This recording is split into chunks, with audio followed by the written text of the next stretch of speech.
people, Don't you ain't step gonna towards me again. Shut your ass okay? up. You better not step towards me again. Shut your ass you up. Right. I'm right here. Okay, take another step. Physical distance, I know. arms length. You right. I know the Listen, law. you I got know the I'm right right. I know you I'm got right. the right one. I know I'm right. You shouldn't have a badge on, you fucking bully. Too emotional. This is what's going on. I got you. If the Welcome to another episode, everyone. The Black Panther Party of Philadelphia clashed with the police. They were called, right here, the Black Panther Party was called to West Philly for help with police brutality.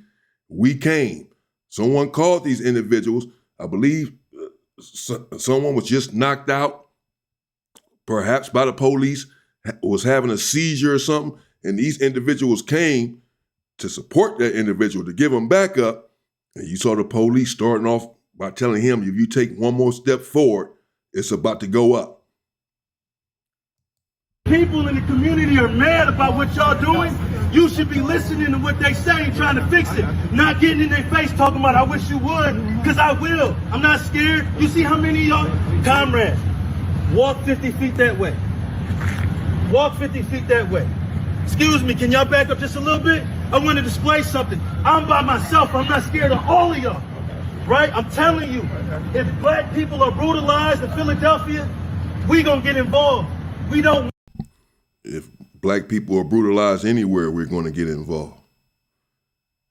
And it's the emotion of the moment. He probably shouldn't have told his comrades to leave, walk 50 feet away from him.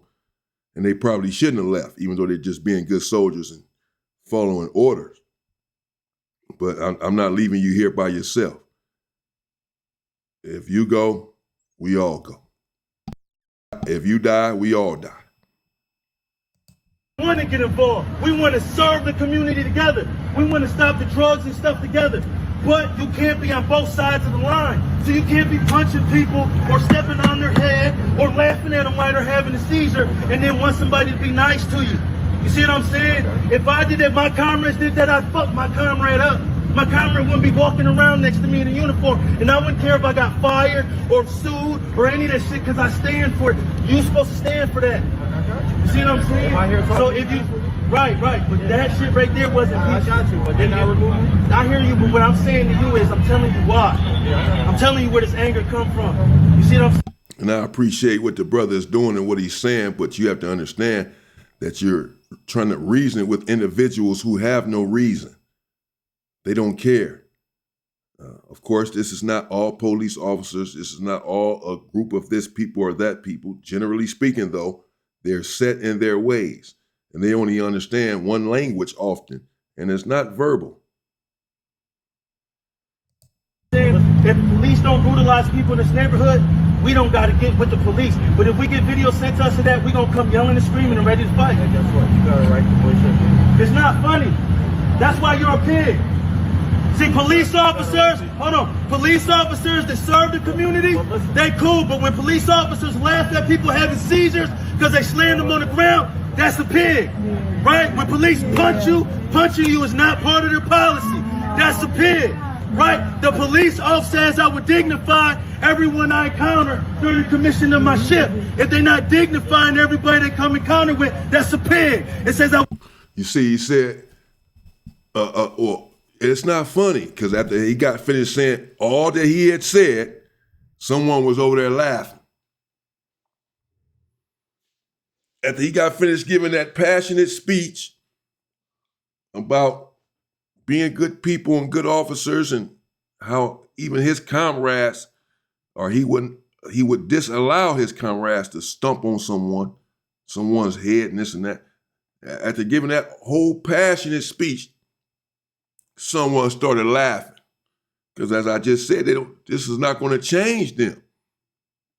If they're set in their ways, if it's ingrained, embedded, if they're trained to act a certain way and believe a certain perspective, do you really think that you hooping and hollering at them on the street for 5 minutes is going to change their mind? Don't be surprised when they laugh in your face. That's how they feel. That's who they are. Again, if you want to get through to them or to any individual or group, there's a certain way that you have to approach it. Oftentimes, it's going to have to be non-verbal.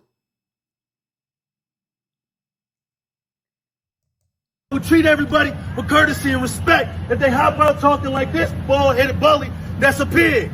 You understand what I'm saying? That man is black in the black community being a pig, right? I want y'all to know the difference. I also want you to know that you do not have to be scared of them. See what I'm saying? You don't gotta be scared of them. You understand? I will get into it with them and die before I let them do anything to you, sister. You don't gotta be scared of them. And more black men in this community need to get their right. I got my record expunged. I got a gun license right here. More black people need to get their record expunged, and they need to get legally armed so that they're not the only ones with the guns. So that the punching and the slamming and the putting the foot on the head, all that shit stops. Because all three of those things happen in that camera, and they're not going to happen while I'm here. I got you. What's your name, sir? My name is Paul Birdsong. I'm the chairman of the Black Panther Party for Self-Defense. What's yours? Listen, we're here to be peaceful. We're just here to make sure nothing goes wrong. That's what I'm here for. We don't need no hostility. There is hostility. Listen. If you don't want hostility, hold your comrades accountable. Every officer that's in that tape should be arrested. Right? What about the officers that slammed that man in there and laughed as he had a seizure? Well, we can take care of that. We can take care of that. Oh, we gonna take care of it. We already filed him. Well, listen, every badge number in the video. You can't make threats. I didn't make a threat. I responded to one. He said it. I said, we the Panther Party's here. We're not gonna let you beat up on anybody here. That's not a threat. That's us defending ourselves. We're the Black Panther Party for self-defense. He got out the car and said, if I interfere with him doing his duty, it's gonna be a problem. I said, your duty's not to punch nobody, right, or kick nobody, or laugh when anybody's having a seizure. So if you illegally put your hands on somebody, I'm gonna intervene. I don't care if it's a problem. I'm not just voicing my opinion. I'm telling you that the black people will not be the victims of the police in this community no more while we're here. Okay. That's all I'm saying. And I'm gonna recruit others around here. So when I leave, they're gonna continue not being the victims. Okay. Right, all right. You hold your comrades accountable. I make sure mine do the right thing too. Black power. Black power. Yeah.